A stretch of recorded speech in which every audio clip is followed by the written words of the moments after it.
here at the Women's Basketball Hall of Fame, 20th anniversary of this place, and then the 2018 class induction includes the Women's Professional Basketball League. Tell us a little bit about your experience with the WBL. My name is McKenzie, and I played for the Dayton Rockettes and California Dreams. And those were the first two teams that started the WBL back in '78 and '79. I live in Albuquerque, New Mexico, and I work for the VA Medical Center. I'm a recreation therapist. Excellent. Let's talk a little bit about basketball. Okay. When did the passion for basketball and the idea to play basketball first enter your mind? I had foster brothers, and I come from DC, and so you play basketball pretty much on the weekends, and so I kind of got the bug to play on the weekends with my brothers and neighborhood kids, and for some reason I just happened to be shooting basketball in the gym in my high school, and one of the gym teachers came over and she said, are you a member of the Girls Athletic Association? I said, well, no. She said, well, would you like to join? We could use you on our basketball team. And that's how it all started. I got the bug. Couldn't put the ball down, And obviously we're here to celebrate one of the first women's professional leagues, which you played in. But after you got that bug, what did that look like from then on? How did you build on a basketball career, or did you? I played college basketball for 4 years with Federal City College, and our team did extremely well. We were a predominantly black team, and that was in the 70s. That was kind of unheard of. And then I went to the tryout camps, the basketball for the USA Olympic team and the Pan American team. I kept going to the camps. And the final one I made as an alternate for the USA Olympic team in 1976. 76 team. The 76 team with Pat Head Summit. I was just thinking about that. Okay, yes, and who was coaching that team? That was Billie Jean Moore. Okay. She was the coach for the team in 76. Excellent. Yes. Wow. So really have from that one question a tenacious drive to play basketball. Yes. And so, thinking about the professional league, when did you first hear the rumblings of the WBL? Well, I had just graduated from college, and I was planning on going to teach school in the DC area, and my coach told me that I was drafted for a pro team, and I'm thinking, what? It's like there's going to be a pro team, and so I was supposed to be playing in Washington, D.C. for that team, but that franchise got moved to Dayton, and that's how I went with the tryouts and signed a contract, So you didn't even know that there was a league, and you didn't know that you were drafted? No, I didn't know any of that, and it was just like shocking, It's like, okay, well, I can still play a little bit, let me go give it a shot, And I've talked to other players. Tina Thompson is in this induction class. I've talked with Ann Myers-Drysdale, both top draft picks. But I talked to them about making that decision to ultimately sign the contract. And as you said, you were preparing to teach. Yes. So what were some of the things that you considered? We know what the ultimate decision was, and who are some of the people that you consulted when trying to decide if this was a route that you wanted to take?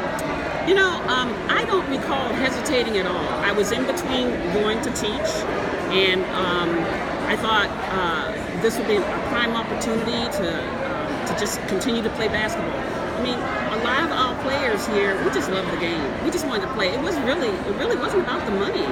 It was about actually playing, continuing to play ball, and help the sport itself. Help young women understand that you can get out there and play basketball, and it's okay. You can have fun with sports. So I consulted with my coach, my college coach, and a couple of friends, but other than that, I was on board. You're like, we doing this. I'm doing it. And I had basically, I was supposed to be going to Italy. I had gotten kind of an offer to go play ball in Italy. Abroad. And so I was teaming with that, and then I found out about the United States having a league, and that's when I said, okay, well, I'm staying home. And I find it so fascinating. I must admit, I did not know much about I didn't know anything about the WBL until preparing to come down here to cover this induction, but I've become fascinated to learn what I do know about women's basketball and what I also know about startup women's professional leagues, even today that I cover, that the stories parallel so much. Is that right? Yes. Thinking about Katie Smith, who's here, ABL, inaugural player, and thinking about players like Teresa Edwards, who might be one of the greatest basketball players that nobody in the States knows because the opportunities were abroad. Exactly. But then thinking about how much success we've seen today with the WNBA, but also still those players have to make tough choices sometimes when it comes to having a family, being with their family, versus being able to make a living playing basketball. And so I'm just curious to know from you, you've seen so many iterations of professional basketball since your playing days. How do you take in all of the success while also knowing that there's still more that can be done for women's sport?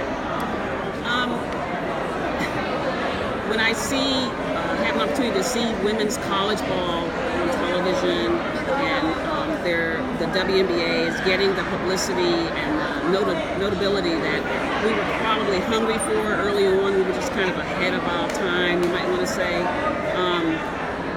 It makes me very happy and pleased. I'm glad to see that it was actually what we did made a difference in what we have today in women's sports. There's still a battle to be won with equality. Because we know that some of the salaries aren't the same, equal on parallel with males. But I think that we'll get there. I think it's a possibility. And the more women step up and become voices of equality for women, I think that it will happen. Hopefully in my lifetime. Absolutely. And so now let's talk maybe a little bit about, assuming you're still a fan of the game, who are some of the players, men's, women's, at any level, that you really enjoy watching and would have maybe liked to play against in your day?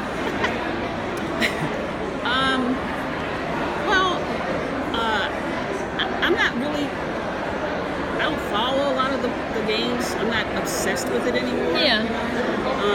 I kind of look at the coaching styles and I look at technique. So when I see a player that is more dominant on one side or just goes for straight drives versus kind of what my coach would call shake and bacon, where you kind of make a move and you kind of fake and do something fancy.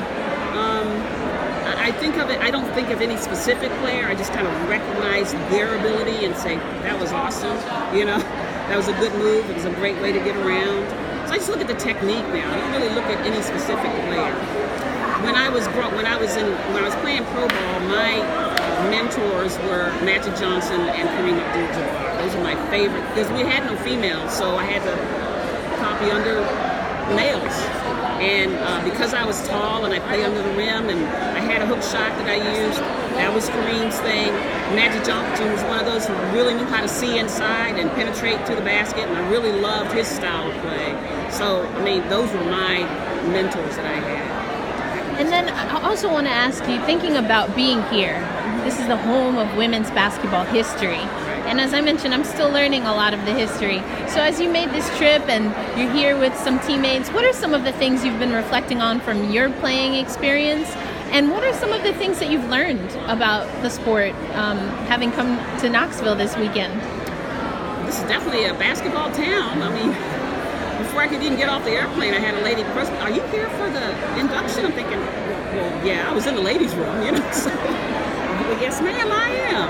And this is just a great honor. It's been 40 years since we played basketball, and played professionally. And a lot of us have done other things to help support the game. I've coached women's 50-plus leagues in Albuquerque, New Mexico, and they've done quite well in the national competition. So basketball, to me, this town is really friendly with people coming to visit. We've noticed that right off the bat. And I'm just in awe. I'm just elated that this is being appreciated now. Absolutely. Well, congratulations Thank to you so much. And I just peeked down. Is that you? Yes, ma'am. This is All me. right, show us that.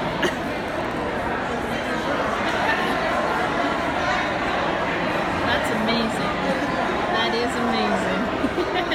Enjoy the weekend. Thank you so much. Yeah.